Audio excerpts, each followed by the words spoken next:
Good afternoon, everyone, and welcome to our LexAlign webinar. We're so glad to have you here on a Wednesday afternoon. My name is Julie Goff, and I lead client success here at LexAlign. And for the next hour, we're going to be talking about business cases. So we're halfway through the fourth quarter. We know many of you are feverishly thinking about 2026 and what's ahead. Especially as it relates to the new Nacha Fraud Monitoring Rule that's going into effect come March and June, as we know, which we'll talk quite a bit about today. But this hour is really designed to be a resource and a time for you to get as much assistance and support as you can as you think about your individual business case at your institution as you bring LexAlign along in your journey. So we're so glad you're here. Many of you are joining us live. We know many folks will be watching this on a recording later on when they get to this part of their process. So again, thank you for being here, and we're going to dive right in. So as I said, Julie Goff, I lead client success and product here at LexAlign. I'm in Charlotte, North Carolina. My background is I have spent the last 2 decades in technology and operations, and all of that goes into that, but I'm also an attorney. So I love taking all of these complex rules that we have to know and love and implement somehow and put them into our tech stack, our processes, making them really easy for our teams and our customers to understand. So I'm going to be leading our discussion today, but the real experts are Trevor Lane and Mike Morris. So I'm going to go ahead and let them introduce themselves. So Trevor, Mike. All right. Thanks, Julie. Trevor Lane, founder and CEO of LexAlign. I was an attorney for, I don't know, a couple decades for banks prior to founding LexAlign, and I did that to solve a systemic problem that I saw as a factor in multiple crises, and that is how exposed banks are to the operations of their small and medium business partners, customers, vendors, etc. Obviously, we're focused on the customer now. And I recognized that we needed a way to create expertise that would make it accessible, pertinent, and actionable to customers, and in a way that empowered them to manage the risk of their operations, but at the same time enable the banks to show oversight without having to spend ungodly amounts of labor hours on that. So to automate the process and to enable the bank to show alignment with the oversight responsibilities via automation. So that's my background as a founder of LexAlign and an attorney. And I'm going to turn it over to Mike. Well, good afternoon, everyone. I'm Mike Morris. I'm a partner with Wifley. We're a top 20 accounting and advisory firm across the United States. I work in our risk advisory services practice. I've been doing a lot of work around third-party risk management, IT, and operational controls, and getting a subset of that why I'm here today is helping. I've helped my banks with Nacha ACH rules compliance and with risk management around the high-risk customers, and also in RDC and general security. So here to kind of give my perspective on what I see within my client base and some of the things that are pain points for them. Awesome. Well, thank you guys. As you guys can tell, we have a wealth of knowledge here on our panel. So today, as I mentioned, we want to pack this out as much as possible and give you as many nuggets as we possibly can for you to take away as you go and build your individual business cases at your bank. And many of us have probably been involved in all sorts of business case building activities and processes. I know I've been at institutions where there's a very prescriptive template, right, with all the questions that you have to complete, providing the data, the calculations, and the supporting documentation. So some of you might be at institutions that work that way. Others, you may have to create something from scratch. You have a blank canvas, a blank sheet of paper, so to speak. So no matter, and many institutions are somewhere in between. So what we are doing today is really, no matter kind of your process or what you're being asked to do, we want to give you kind of all of the elements and the components that you can draw upon. So we're going to start by thinking about big picture priorities, right? We know that many of our institutions are trying to align everything we're doing, everything we're spending money on, to really support a few key strategic priorities. So we're going to start there because that's where we want to anchor a business case. And then we're going to move through what we call building blocks. So we're going to kind of give you different elements that you can mix and match to put something together that makes good sense for your institution. And then we'll bring it all together at the end. This is a webinar for you, as we said, so please ask questions. You can do that in the chat. We'll be monitoring that. You can also ask questions at the end because we'll leave some time just for general Q&A. Sound like a plan? All right, so what is LexAlign? We know many of you who are on the call today have already seen LexAlign in action. We've done actually calls and product demos with you, so that's great. So there are others who may not have seen the product yet, and we would love to do that with you. You can do that live.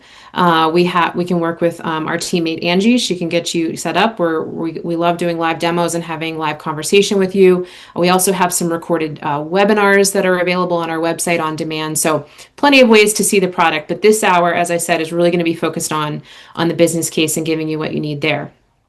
But let's at least start off with a quick primer of what LexAlign is so that we're all at least starting from a similar bit of information. So Trevor, would you mind kind of giving us the quick 30-second, 60-second overview of LexAlign? Sure. So I created LexAlign to address the problem that on the one hand, customers nowadays are handling high risk and highly regulated operations like ACH originations, wire transfers, and RDC, or remote deposits. But we can't realistically expect them to manage the operational risk and compliance on their own or be able to demonstrate it in line with regulatory requirements that apply. At the same time, banking institutions lack vital data on where gaps exist in the customer operations that would be necessary for proactive and targeted risk-based management, as the regulators expect. And of course, the fraudsters are taking advantage of those gaps that are invisible to those of us in the banks. So LexAlign automates the whole process that begins with taking the customer through the fundamental steps of a risk management program, creating the essential and customized compliance documents and checklists they need, and providing the banking institution with scoring data analysis that, on the one hand, demonstrates oversight in line with regulatory expectations, and secondly, enables your staff to demonstrate efficient, proactive, and targeted risk management, all the while freeing up your highly skilled staff to focus on other more productive projects. None of this would work, of course, if the customers didn't use LexAlign, and so we're happy to report that 4 out of 5 on average, so 80% of them complete their assessments, which gets the whole process going. Again, you can take a look at LexAlign, and we recommend that you do, and you can contact us at contact@lexalign.com for that. Awesome. Thank you. Yes. So this can all come to life with a product demo, and we're happy to walk you through that. But first, as I mentioned, we want to start by thinking about those big picture bank priorities. And so let's start off with a quick kind of poll hearing from you all. As we're heading into 2026, which of these would you say is your financial institution's your biggest priority, right? So pick one. There might be more than one, but which of these would you say is top of mind heading into next year? I'll give you a second to do that.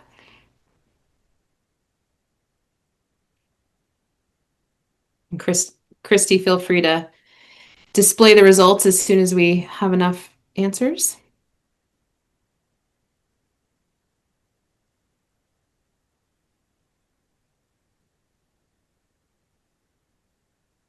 Aha. All right. So we've got some good, wow, look at this. All right. So kind of the top 2 answers it looks like are fraud prevention, loss avoidance, no surprise there. Compliance and exam readiness. You've come to the right place. Along with other ones that are kind of perennial, I would say, right? Efficiency, growth, risk reduction, et cetera. So these are fantastic, and we'll cover them all. It's all right. You want to close that out, Chrissy? Thank you.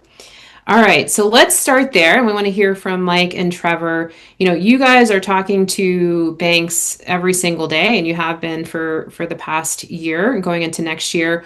What are those big themes or those big priorities that you're hearing from folks that you're talking to? Julie, why don't we progress? Yeah, why don't we progress to the next slide? Okay. And then, Mike, do you want to talk about what you're hearing from your clients? Yeah, obviously there's a lot of pressure on growing the business, growing the client base, getting new customers in, and a lot of that is focusing on the non-interest income side of the house and going after the commercial customers that can bring in good core deposits and bring in additional loans along with the non-interest income. So, getting the ability to manage and monitor the risk as they expand those activities is critical. And there's also some hamstringing, I would say, by general risk appetite at the board level that may hold us back from going after some of our more lucrative customers because they may be a little higher risk than we feel like we can manage and monitor. So again, if we can find ways to handle that, manage and monitor that risk, and articulate that to our board and to our regulators, will go a long way. I would just add to what Mike said, and Mike and I gave a presentation in February this year in Atlanta to the Mid-Sized Banking Coalition of America, and they asked us to present on three priorities, and one was compliance pressure. They framed it as BSA compliance. The next was fraud prevention, and the third was efficiency. So in addition to what Mike says, what he's hearing from banks about growth, we do recognize that compliance, fraud prevention, and efficiency are priorities for many institutions. And there's a lot of pressure being put on middle office personnel, including in the treasury departments and risk departments, to try to demonstrate higher compliance, greater fraud prevention, all the while cutting the costs and growing the business. So those are very steep expectations when taken together. And I would just say that there is a unifying piece among everything, which is data and more specifically the cost of data. So why don't we go forward and we can cover that. Well, I was going to ask one question, Trevor, especially from Mike's perspective, like thinking about fraud prevention, is that, I mean, that's always something that we need to be cognizant of, but have there been trends or things that have sort of ratcheted that up as a higher priority than it has been in the past? What are you seeing there? I don't think it's a higher priority. I think it's been front of mind for a while, but I am seeing my FI customers get more involved with understanding that we've put up good security controls at the bank. And so what have the fraudsters, the cyber criminals done? They target our small businesses that are sending money through our banks to try to get that diverted somewhere else. And so getting that customer education up, getting our business customers understanding, some of the basic pillars of security and how it helps strengthen them, so our FIs can be a trusted advisor to their customers. To the point that I've been doing more cybersecurity awareness training to these small businesses, but it's something that's really come to a head because they still get transactions that come through that are clearly fraudulent and having to get with the customers. Sometimes, unfortunately, they make them through.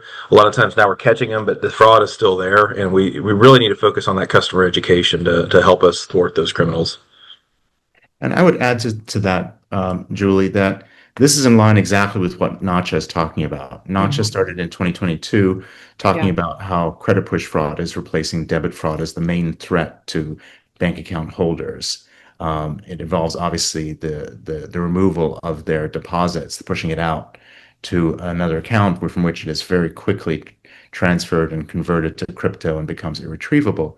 And the from since starting in 2022, not just as to combat this fraud, we really have to recruit the customer into the fraud prevention paradigm and framework. And that raised the question of, well, how do we do that? How do we recruit the customer, recognizing that to the fraudsters, they're kind of the front door of the bank now, and they are the easy way to access deposits. And so that's exactly to what Mike was saying about how do we sensitize and educate and empower them to recognize what the risks, rules, and responsibilities are, to identify where they have gaps in their processes, and help them with clear instructions on how to remediate that, and then monitor that. And it sounds like a really tall order, which it is if you didn't have automation to do it. Absolutely. So I think that's a key piece. No, that's great. Yeah, so fraud prevention, but kind of the lines have moved, right? A little farther out into our remote operations Yeah. with our customers. And, just to add to that, the new fraud monitoring rule that goes into effect next year, as you pointed out, really is not just saying we got to do this. We can't just talk about it. So it's becoming reality. Absolutely. All right, so definitely a priority. I think we've got that. Now, Trevor, you were mentioning data. So, I mean, that's a theme that we're hearing more and more. How would you kind of describe that as a theme for next year? Well, I think whether you're talking about compliance or fraud prevention or efficiency or growth, a lot of it comes down to how do we gather and analyze data that we need in order to act in that way. So compliance obviously means records. How do we create records that demonstrate we're doing what the regulators say that they expect? And on the customer side, that means gathering information from the customers or about how they're managing their processes and how they're doing their fraud prevention and how sophisticated they are, or what are their thoughts of the future or relevant history of fraud or breach. Um, so that's compliance, but it's also fraud prevention, obviously. How do we know which customers to even focus on when we don't have information about their operational risk and security?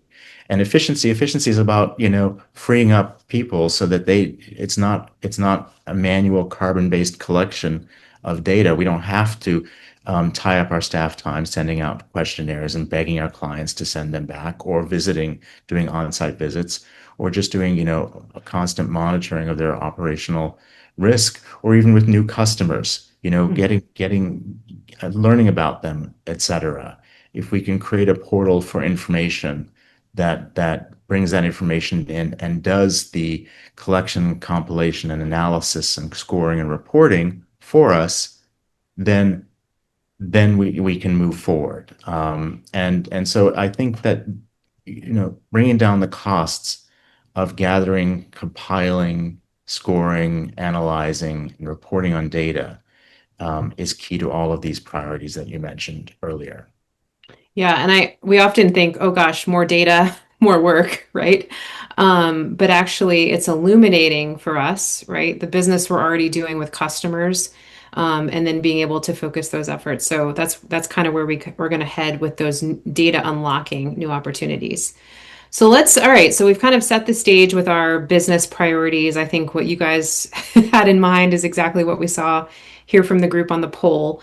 So let's kind of start to think about the nuts and bolts of what a strong business case is. Again, I know many of you have done this before, so I'm not going to try to tell you anything you don't know. But these are kind of the general elements of a good business case, right? Common elements. Whatever we're proposing, whatever we're looking to do, what are we bringing back to our institution? So where are we going to save money? Where are we going to reduce our risk, especially in the regulatory compliance space? How are we going to grow? Where can we drive revenue as a result of making a new investment, right? Or changing something? That strategic alignment, we're going to come back to that. And then, as Trevor already mentioned, kind of those operational efficiency gains. We've seen this tremendously with LexAlign customers, which we'll also talk a little bit about so you can have some real numbers to take back. And then also audit exam readiness, which we saw in the poll as well. So these are, we're all kind of headed in the same direction here. So now time for poll number 2. Christy, if you don't mind to put that up, what would you say with your internal business case process at your institution? Where do you feel there is the most friction? What becomes the most frustrating as you're trying to do a business case exercise like this?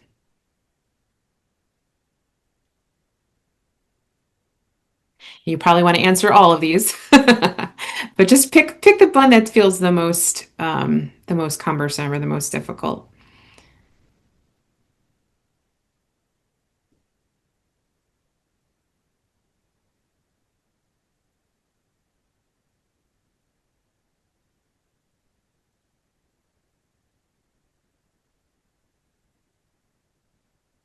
All right. So our answers, we had a few top couple here. So the biggest one, completing required documentation or templates. Okay. Well, that is exactly why we brought you here today. So hopefully you will leave with a little less difficulty on that one. Getting that accurate cost benefit data understood, and we can kind of give you some ideas on how to put that together. And then, of course, alignment from senior leadership. Well, that's exactly why we want to tie back to clear ROI and your strategic initiatives to make that better. All right. Thank you guys for answering that. Let us dive in now to our different building blocks. So as we're going to go through 4 of these that are really essential, and then put them all together at the end. So Trevor, will you kind of start us off with this notion of staff efficiency? How do we gain staff efficiencies with a tool like LexAlign? And where can we recoup, places where we might have some opportunity cost? Sure. I'm actually going to let Mike talk about the opportunity cost part, but I would say that the staff efficiency part really comes from removing the burden of staff to collect data, and then to compile it and analyze it and score it and demonstrate action on it. So if you are managing oversight of their customers, doing risk-based risk management as the regulators in Nacha require, in a way that doesn't involve on-site visits or calls or begging customers to download, complete, or go online and complete questionnaires, and then having to compile all that data and do the scoring and analysis and reporting yourself. That obviously reduces a lot of staff time from this. And indeed, if you have a tool that can just work in the background with the communications to the customer and the assessments and the gathering and helping the customer with their risk management, that means your team can free up to do other things. And indeed, what we've heard is at least a 75% reduction in time that the institutions are achieving once they implement LexAlign, and then just as importantly, being able to grow, whether it's through acquisition or organic growth, without adding extra staff to these basic compliance or risk functions, can generate huge efficiencies. As to opportunity costs, that's where it really gets exciting, and I'm going to turn that over to Mike. Yeah, I think the instances where my banks have had the strategy to say, look, we're growing this area, ACH, RDC customers, those are the types of customers you want to go after. They start doing the rapid increasing the footprint. If they're doing a good job in growth and sales, we're not adding those extra people. So, kind of a little bit different than what Trevor is saying, like, hey, we need more people here, because guess what? There's more compliance. I have a bigger footprint, I have more customers, and that means more due diligence, but I don't have any more people. So, how can we take away some of that, burden of doing the important things? The risk management is important, but that's also taking me away from that opportunity cost of, I need to be out growing more customers. And I'm under pressure, for my bosses to get out there and bring in more customers. So how do we get that reduction in time and effort on the compliance side to where we can focus on growth? Right. And so the key point here, Julie, is that there's a tension, right, between growth and risk management. And adding a new customer is often seen as adding uncontained risk. But what if we can contain it? What if we can contain it in an automated way, or at least create records that demonstrate that we're meeting our responsibility under the rules, under the official guidance? And then what does that mean in terms of our ability to grow? We've kind of removed a governor on our growth, and now we can grow potentially even beyond our branch footprint, and add customers in a demonstrably risk managed way. But our staff then is focused on developing the customers, on building those trusted relationships, and not seen simply as the policeman showing up to saying, are you meeting your responsibilities under your agreement, et cetera, because the customers can now take care of that themselves. Mm-hmm. So giving the customer a self-help tool to do that then also builds records for the banks, does provide a huge opportunity for growth. Yeah, and I'd also add in there too, when we do have the regulators come visit and they want a lot of information, a lot of data around our activities and what we're doing and how we're managing risk, it takes my clients a lot of time to pull that information together, and it's not always as accurate as they like it to be. I think that's times when my customers realize, we forgot to risk rate a few of these. We missed some of our critical customers. So you don't want to wait till that moment to have those oh no issues or feelings. And then again, the time and effort it takes to gather that information that you've mostly been doing manually takes a lot of time. And again, it's taking away from what I'm supposed to be doing is helping grow the bank.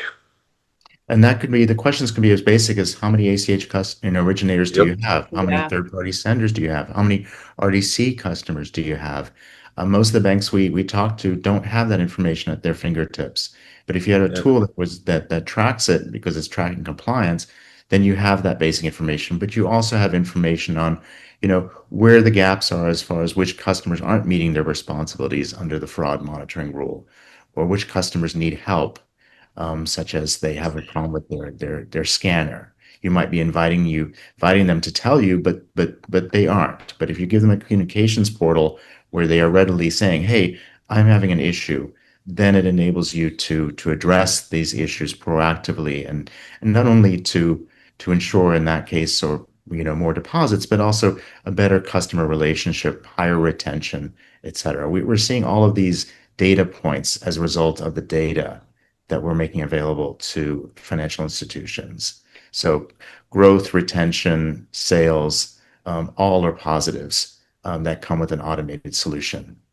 Can Yeah, you and guys I speak know a I'm little? preaching to the choir to the people on this call. I'm sure they probably run into this, but as you mentioned, the regulators start coming and go, "Hey, how many ACH origination customers do you have?" "Well, I don't have that number. I think it's around 200. "You think it's around 200? "Well, how many third-party centers do you have?" "Well, I think we have about 50.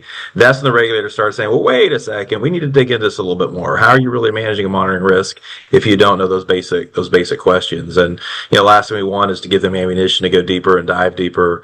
And again, put more effort, more burden on us to have to go in and dig out data and answer the questions. And if they get into a deep dive, then it's just going to take a lot of time away from our daily job duties, or And really can our you guys? primary daily job duties, right? Yeah, I So. know of all the things. And can you guys speak a little bit to transaction monitoring? How does that kind of fit into the risk management equation and targeting, specific customers? Well, I would say that transaction monitoring is important, especially under the older Nacha rules that were really focused on debit fraud, and debit fraud has not gone away. And Mhm. so for transaction monitoring is an important thing. And just like measuring return rates, et cetera, which are really tools for debit fraud. Um, and the good news there, of course, is that there are lots of vendors out there that Mhm. provide that, and most of the institutions on the webinar today probably already have something like that. What's important to note, though, is that in the new paradigm, the new framework that's focused on credit push fraud, transaction monitoring is not a complete solution, and it really does take more of a toolkit approach, because now it's no longer just at the bank or the ODFI's location to look for the abnormal transactions. But it's really we depend on the customers, as the new rule makes very, very clear, to do their own active role-based risk management. And by role-based, it's looking at the authorization aspects of the transaction and making sure that it's valid. It's not because of pretense or fraud. Mhm. And and then to be able to do that, an annual self-assessment that the customer is now required to do, a transaction monitoring program would not meet that requirement. And indeed, in their FAQs, Nacha has said that screening each transaction is not required under the rule, although transaction monitoring is a good thing, but that we need something more, and we need something that would help the customers. Because oftentimes, as you know, the fraudsters are very sophisticated and they've been watching the customers, and they can mask their transactions as a normal customer, or something that fits the normal pattern of the customer's transactions. So yes, transaction monitoring in some is really important, but it's not sufficient under the new rule. Yeah, and I think that's a great distinction to really sort of build out in the business case, right? To make sure people understand that distinction, and what worked yesterday is not necessarily going to keep working going forward. So making sure we have the toolkit for the new world. All right, I just want to say to everyone who is attending here, because we had that poll question where you said you really needed sort of more specifics around the documentation going into your business case. If you hear us say something where you're said, "Oh, I'd like to have a little bit more data on this or an example on that," drop that in the chat because we can either provide it real time, or if not, we can get back to you later. But those are sort of the nuggets that we want to make sure you feel like you have, and we want to make that easy for you. So let's try to make that a less of a friction. And here is a slide that we have used with many of our conversations. All of these things we've talked about, right? Kind of those 5 elements of where you're spending time, effort, money, staff, right? And trying to sort of instead of putting our attention and time there, we can sort of redirect that to one predictable fee when it comes to cost, right? There's still a cost to it, but it's an investment that allows us to reduce all of these other things that we're already spending time and effort on. So here's kind of a final takeaway because we're going to move to the next building block. But this is kind of a way that you could maybe think about or quantify, right? Thinking about your staff time today, spent on any sort of compliance or following up with customers, right? That you may be doing today, and think about, or then estimate, estimate, what would that look like tomorrow if you really truly could focus on that 10 to 15% of customers that are the riskiest or that need your attention the most, and that's a real quantifiable, realistic, defensible number for your business case. All right, let's move into building block number 2. And Mike, I'm going to let you start us off here as we think about regulatory audit readiness, which was our number 2 on our priority here. What are you sort of hearing and experiencing with your bank customers as they think about this and tooling up for readiness? I talked about this a little bit before, but at the end of the day, we really, not just for the regulators, but for our board, make sure we need to make sure we can, articulate how we're managing and monitoring risk. Like, how do we make sure we know where our risky areas are? How are we showing that we're keeping, our finger on the pulse of where those potential issues could be? And how are we dealing with problem customers that aren't following the rules and aren't doing what we should do, what we're trying to accomplish, and we're struggling getting them to understand why they need to do some of these things. So, that's probably the number one thing I see with getting into these higher risk areas and trying to expand into even more, kind of higher risk ACH types of transactions, and where again we can expand and grow. But we're not going to be able to do that if we can't manage and monitor the risk. So again, I mentioned too before, if we have an audit or we have a regulatory visit, really being able to have information at our fingertips quickly, so that we're not having to do a week or two of just manual uploading and compiling of information. We kind of should have done throughout the year, but it's so manual. Things do slip through the cracks. Being able to have that at your fingertips and get it to the regulators or to your auditors, so you can quickly, again, give them comfort that you have your finger on that pulse. Absolutely. And I would say this even ties back to the last building block, which is, what does it mean to focus on 10 to 15% of your high risk customers? It means that you first have the data on which customers do represent the highest risk, not based on their transaction volume, but based on their operational risk, and whether they're in compliance with the basic rules, and whether they're actually sticking to the transactions that they're permitted to do under the agreement, and not, for instance, obtaining authorization in a way that brings them that has them doing a completely different type of transaction with all different kinds of rules and fraud prevention measures attuned to it.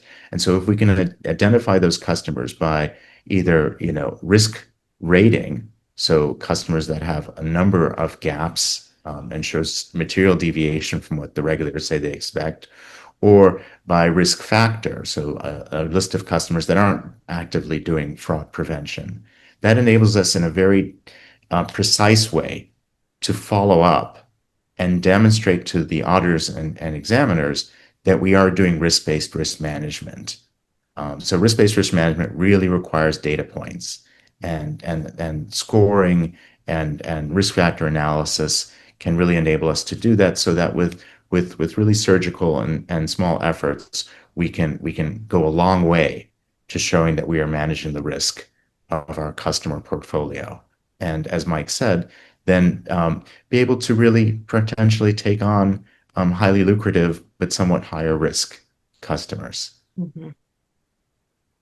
Yeah, Mike, you talked earlier about like having to go find all that documentation and gather it together. So it's not just a function of time, right, and effort, but it's also knowing that the regulators are sort of expecting to see something that's consistent time after time, which is extremely helpful with your relationship with them.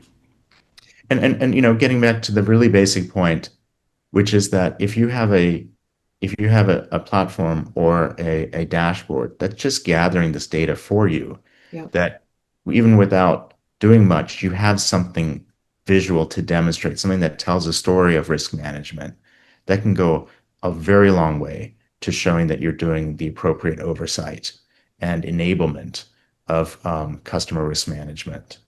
So And what about in the case of finding banks that maybe have a finding or a fine that they're working on addressing right now? How do we think about that?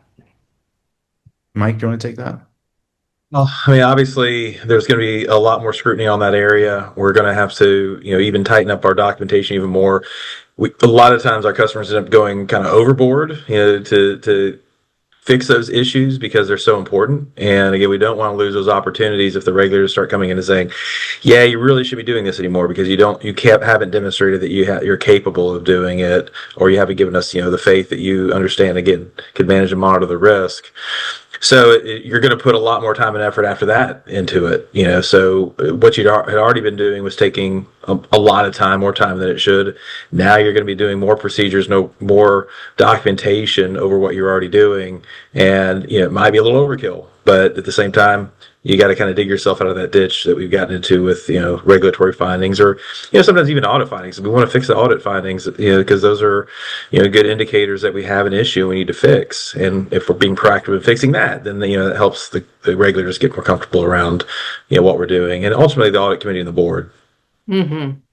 And Julie, if you don't mind going back to that, I would like to add something, which is the Sure. bigger picture item that Mike referred to before, which is that first of all, banks are being, are under pressure to grow their non-interest income because Mm-hmm. interest income is less reliable than it has been in the past.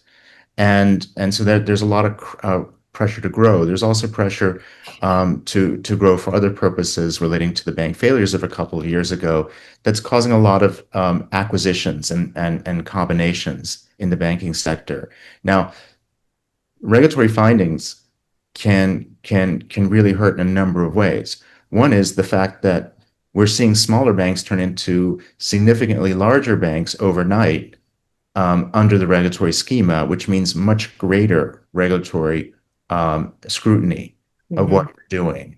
And so having the records that demonstrate oversight, compliance, and risk management becomes even more important Yes. as you grow.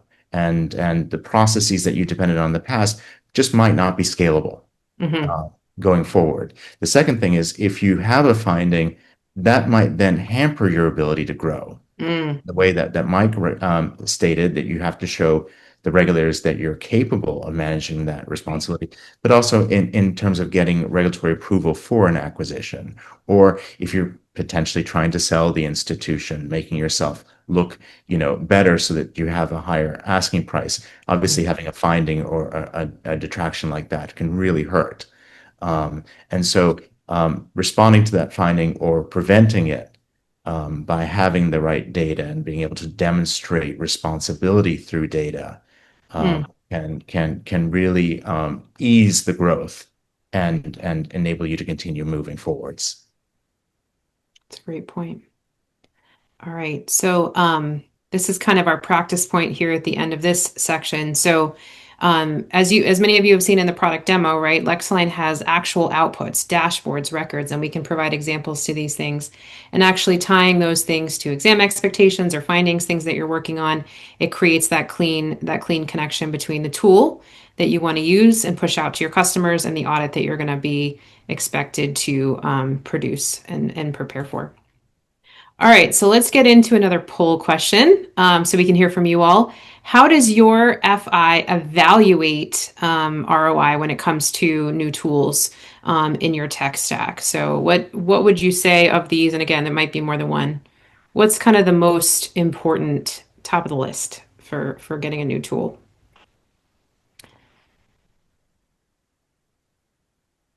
And there, think about, there's only a limited budget, so you might be competing against other initiatives or projects. What do you need to be able to show Yeah. to get a compliance tool to be considered a priority item?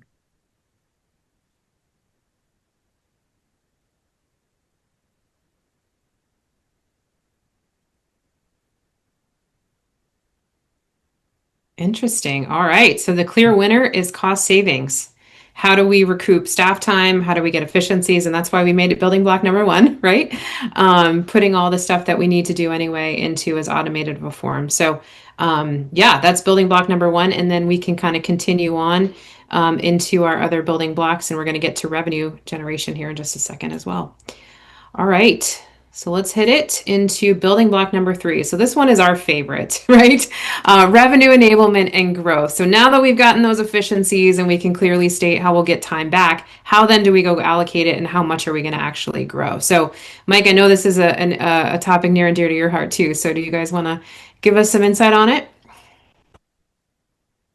Well, sure. I think I mentioned it earlier, and I think probably a lot of people on this call have the same ideas. But we've seen a lot of our customers lose, opportunity in revenue and opportunity in core deposits and non-interest income because we couldn't do certain things for our customers that they go down the street to Wells Fargo or somewhere else that has the risk management to be able to handle those customer risks. And, we've been kind of left with some pieces of that relationship and not as much as we like. So if we're talking about being able to increase our risk appetite because we have the ability to manage and monitor risk appropriately, that may open up the doors to go after some of these customers that we typically didn't get to go after because we didn't feel like we could manage and monitor that risk. So I think that's one area that we see. I mean, we saw a little bit during the PPP. We had some of the big banks turn it away, and we had some of these good customers away.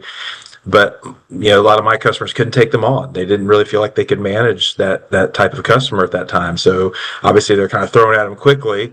But there's a lot out there for us, and this is a great opportunity to grow the bank in this area. And I think a lot of banks are getting excited about that. So just that comes all the way back to managing and monitoring the risk, and can we increase that risk appetite a little bit and go after some other clients we'd love to go after, other customers we'd love to go after, because we now have a mechanism to do that. And I would just add to that, let's, stepping out to the big picture, what is the role of the community bank or the local regional bank? And what is its role in the economy? And what are the regulators? Why are they so focused on preserving community banking and regional banking, and in part using the CRA, the Community Reinvestment Act, to help with that? It's really because there's a fundamental understanding that local banks are so essential to local economies. And having that hands-on approach when it comes to small commercial entities that are the driver of much of economic growth, especially at the local level, is an essential piece. But if you, because of risk management, are losing customers or not taking on customers and passing them on to the larger banks, not only is that hurting your institution's ability to thrive and to grow, but it's also going to hurt the local community. It's not keeping the business local. It's not providing the businesses with the special level of care that only a small bank can provide. And so this is sort of in line with what the regulatory schema is now, which is how do we help small and medium-sized institutions meet their risk management responsibilities so they can thrive, so they can perform that really necessary role in the economy, in the local economies. And so taking advantage, technology that enables you to take advantage of those opportunities is really key to ultimately your success and the local economy, which then redounds again to your future success because there's more demand for your services. That's just a perspective that I like to add. Yeah, that's great. I love that. Mike, not naming any specific names or anything, but I'm curious, do you have any examples of customers you've worked with where they've been able to do something like this, maybe in the third party sender space, where you've seen that growth happen? I have seen the growth, and I have several customers that have done that, but they've stubbed their toes a lot, really on the risk and compliance side. When you get into third-party centers, and then you got to make sure you understand nested third-party centers, and how far does my risk extend? That's where they've gotten in trouble with the regulators. Some have been not able to pursue those any further due to regulatory discussions. Others have powered their way through it, but it has been a tough effort just to make sure we have the right risk management around it. Again, these community banks don't have the the army of risk management teams and compliance teams that some of the bigger banks, the regionals and the national banks have. So again, the more risk we take on, it seems like the more we get pulled away to our folks get pulled away to try to manage that risk, and not always manage it well, because it is hard. It is a lot to keep up with, and we really have to understand our customers and the transactions. And the minute we have a slip up because of the higher risk on it, it does hurt us. But no, I've had several clients that have really grown that, and now again, I have several clients now that are wanting to get more into that because they haven't in the past. As I mentioned, their risk appetite was low. They kept it low, and they kind of handcuffed themselves to a certain tier that they can't go above to help grow. And they get some frustrations around that because those are obviously some prime targets for the institution. Yeah. So yeah, that's great. So it's not just a theory. It has happened in actuality. Yep. And the other thing I'll say is, as many of you know, LexAlign today has a full diagnostic for ACH originators. In early 2026, we'll be rolling out our full diagnostic for third-party senders. So that will be part of our full platform and solution here very shortly. All right, so this kind of gives you kind of a practice point for how you can sort of use or think about the revenue generation, right? Thinking about the customer types you currently decline or aren't doing business with, right? And then estimate, how many of those could you onboard? Might you be able to do business with? And then that can sort of start to create a forecast for how and where that near-term growth could actually come from. So, all right, let's finish up here with building block number 4. So this is really where we want to think about LexAlign as a driver of those strategic priorities and aligning back to the things that we care the most about. So we talked about these are just kind of some additional ones, but thinking about those big ones that we talked about earlier: fraud prevention, compliance, things like that, growth. Do you guys want to talk a little bit more about that as well? Mike often talks about digital transformation, so I'd love to hear some. What's that? Oh, digital. You want me to go for here? Okay.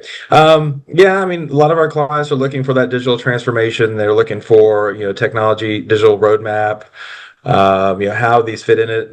There are tools and platforms out there. There's, third-party fintechs that can help us acquire customers. Again, a lot of these are going to be third-party senders. How are we going to put that on our roadmap, and how are we going to, bring the technology into match with our overall strategy for growth? And again, how do we manage the risk if we're able to, properly identify and manage it?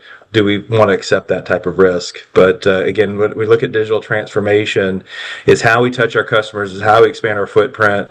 It could be through some of our core providers' newer offerings, but it could also be a fintech platform that's helping us do that with some more B2B type growth. I'm going to talk about the next bullet, which is operational resilience, and I want to say that your operational resilience is very much connected with your customers' operational resilience, not just because of fraud, not just because their inability to survive a fraud is obviously impactful on you, and it could then result in repercussions in terms of litigation risk or regulatory risk.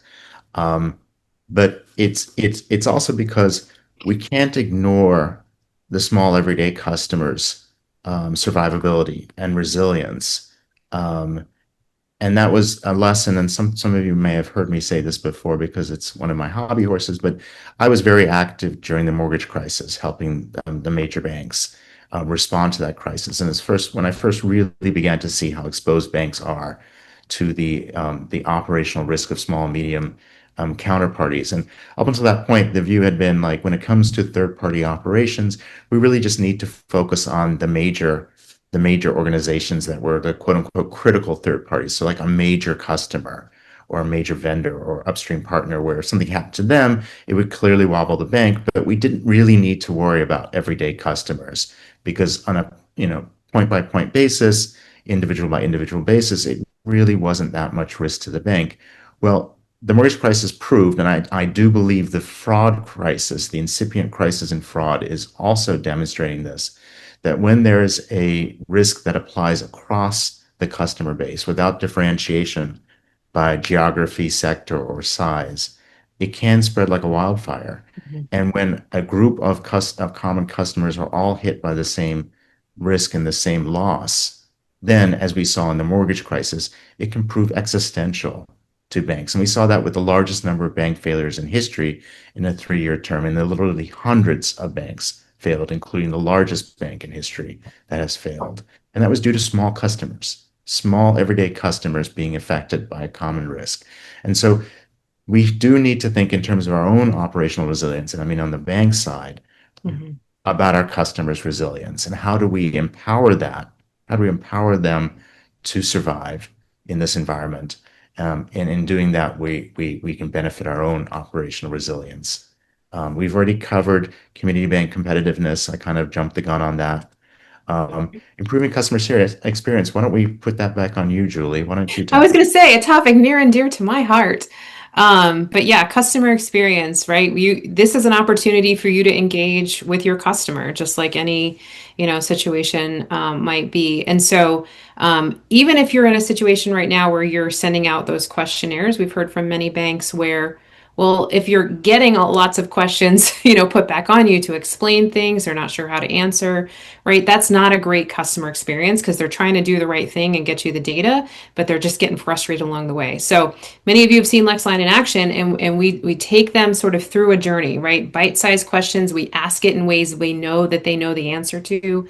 And so it is something they're doing, but they're not getting, caught up along the way. They can complete it with confidence and get you that information back. So that's a big, big important piece that we care about. And then, Trevor, you also talked earlier about preparing for mergers and acquisitions and making sure we have all the right documentation for that.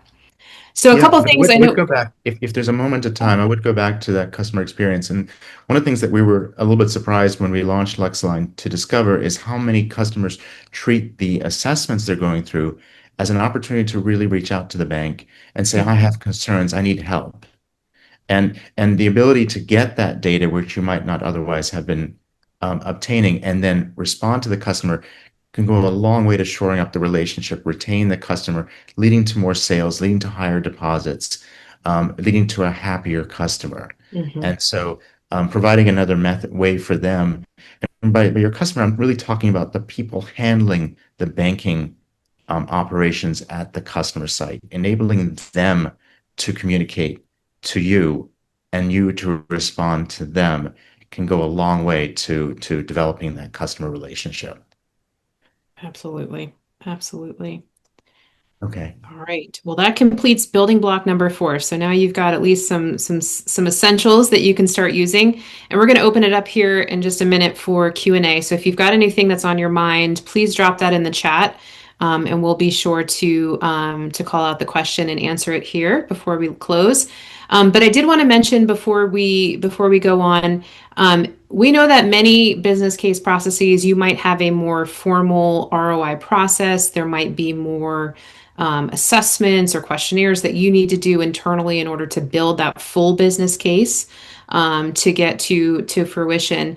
So these are just a few that we known about. We've worked with other banks to complete. So if these look familiar, or if this is something that you're going to need to do, just reach out to us. We're happy to work with you on any specific deliverables, give you templates or examples of things that would be useful in your unique framework at your institution. So just wanted to put that plug in there. All right, so let's kind of pull all these pieces together. If let's say we are at an institution where we have to build this from scratch on a blank piece of paper, how might we put all these pieces together? So here's kind of a little outline, right? What is our current state today? This is all kind of obvious stuff, right? Current state today, where's the friction, where are the problems, where is it not working, where are the gaps? Thinking about those LexAlign capabilities, what are we going to bring to the table in the equation to help start addressing some of those problems? And then as a result, where are we going to see those cost savings? That was the number one we heard from you all. The revenue generation, the alignment with regulatory requirements, aligning strategically back up to the top of the house, and then actually implementing this. So I put together kind of this, this is kind of a quick and dirty version, but it's based on an actual LexAlign client. And one of the things their regulator said to them was, you have 600 originators, so you essentially have 600 branches that you need to manage, right? That's a big aha moment, kind of like what Mike was saying. And so before LexAlign, they were doing manual questionnaires. 3 people were chasing customers to try to get that paperwork in. They did have a regulatory finding that they needed to resolve. And they were going after everybody, right? They couldn't really focus their time and attention on certain, riskiest customers. And of course, that was constraining their ability to grow. So fast forward with LexAlign, right? They've automated these diagnostics. They've redeployed those FTEs to actual things that are growing the business. The finding was resolved, I think, almost immediately, right, Trevor? As what we heard from them. And then my favorite part is we've heard from them this year. They've been using LexAlign for a couple of years, and they have grown now to over 800 originators as a function of all of this. So these are example numbers. You can kind of put this together in a way that makes sense to you. But let's stop to see if there are any final questions or comments in the chat. Christy, anything? Or any final comments from our yeah, panelists? Julie, just to one of the points you said, you were talking Yeah. about sort of anecdotal evidence we've gotten or stories we've gotten. And one of the institutions that was using LexAlign, they went through a merger. They sort of a merger of equals. Yeah. And they were looking to double their number of RDC and ACH customers. And the head of treasury was asked by their boss, what does that mean? What do we need to do to hire? How are we going to manage that risk? And they basically said, we're not worried about it because we have LexAlign. We have an automated tool, and so that just shows how you're facing a lot of growth potential. You're facing a lot of growth pressure, and having a tool that automates functions can really relieve a lot of stress in that situation. Absolutely. Mike, any final words from your perspective? No, nothing additional to add here. All right. Well, I want to thank Mike for joining us on this and providing his perspective. Mike. Absolutely. My pleasure. And thank you all for taking an hour out of your day or week here, the week before Thanksgiving, to participate with us. As I said at the beginning, we've got lots of resources on demand, as well as we're happy to get together with you and your team and talk through things that are, specific to your business and your use case. And you'll be receiving, our goal here at LexAlign is to provide you with as many tools and educational things as possible, because we're all on this journey together as we prepare for the new rules. So thank you guys for attending, and have a great rest of your day.